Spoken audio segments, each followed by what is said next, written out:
Hey guys, Nicole here with Obscure Reptiles and Caging, and today we're going to be talking about our top 5 reptiles we have in our collection. So let's get started.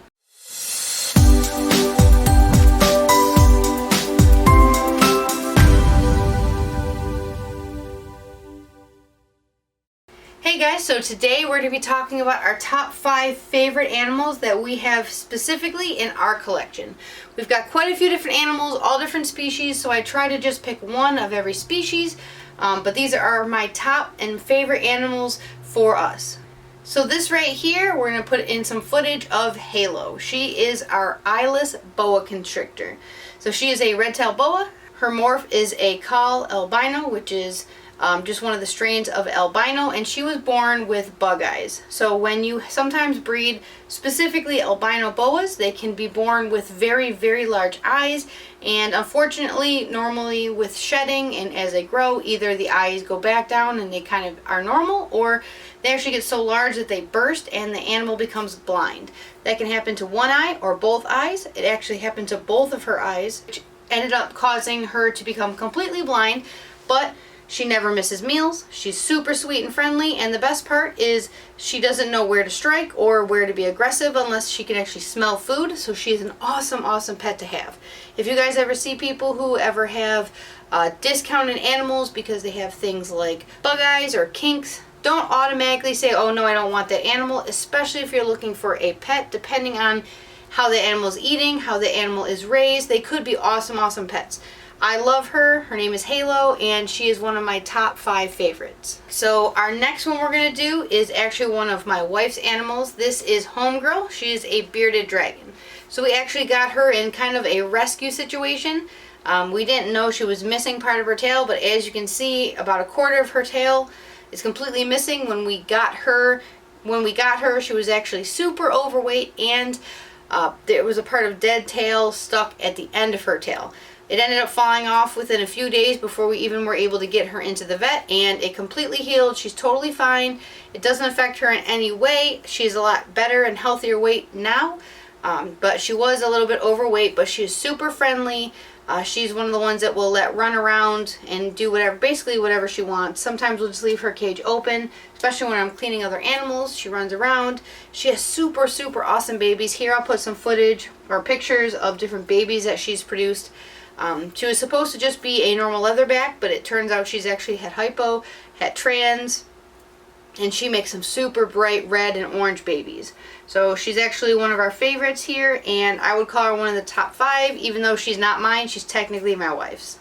And next, we're actually going to be showing one of our Dumeral Boas. This is actually our female. She's a little bit more pink than our male, a little bit larger, but she is super, super sweet. As we've talked about in our Dumeral Boas videos, they can be super awesome pets. They are basically, the best way I can explain them is they're like ball pythons, but a lot larger scale. These guys are very young. They're only between 1 and 2 years old, so they're still very small. They're going to get almost the size of, like, let's say a red-tailed boa. They're going to get large. They could get like 8 feet long, and they're going to get a lot thicker than, for example, a ball python. But in my opinion, I think they're pretty much a ball python, just in larger sizes. They're very friendly. They can be pretty shy.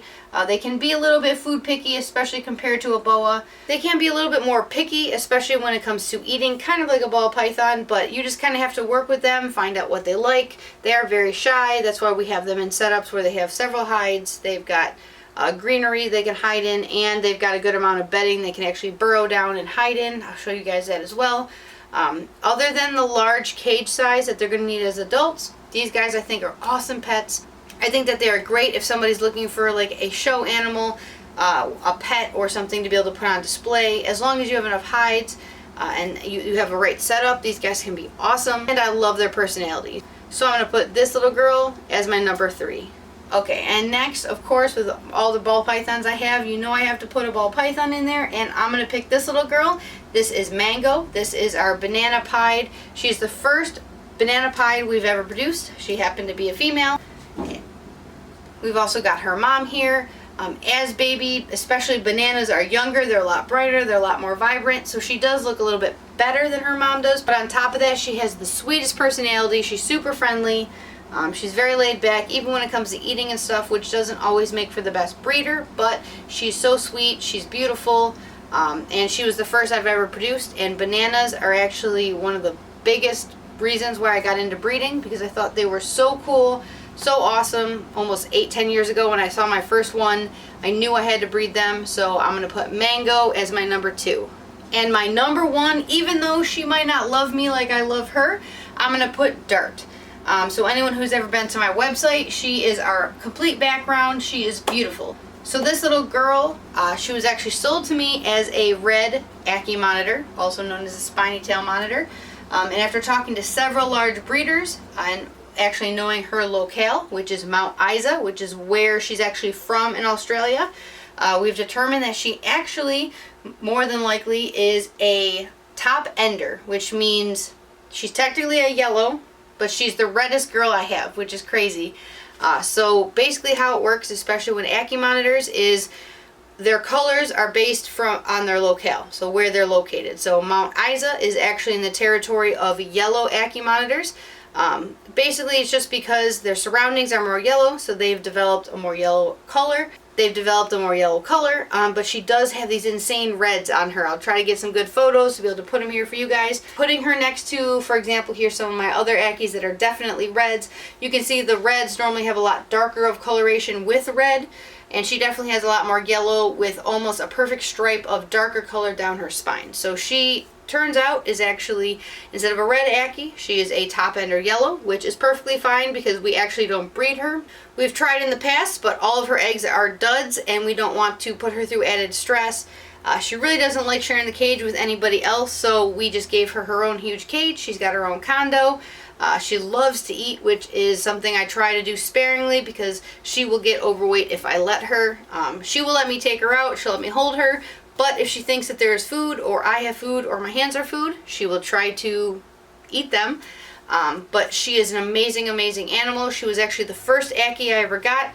I'll try to find a picture of her as a tiny little baby. That just goes to show you guys, no matter what your baby reptile looks like, 9 times out of 10 it's going to change and morph into, it could look like this, you know, in the first few weeks, and it could look like this 3 or 4 years later. Or a bearded dragon. This is a little baby girl that we produced, and this is her now. So they really drastically change. So if you're looking for something super specific, know that whatever animal you get, it's going to change with age. But those are our top 5 reptiles that we currently have in our collection. If you guys have any questions, you can put them in the comments below. If you haven't already, please subscribe. We do new videos every single Wednesday, and I'll see you next Wednesday.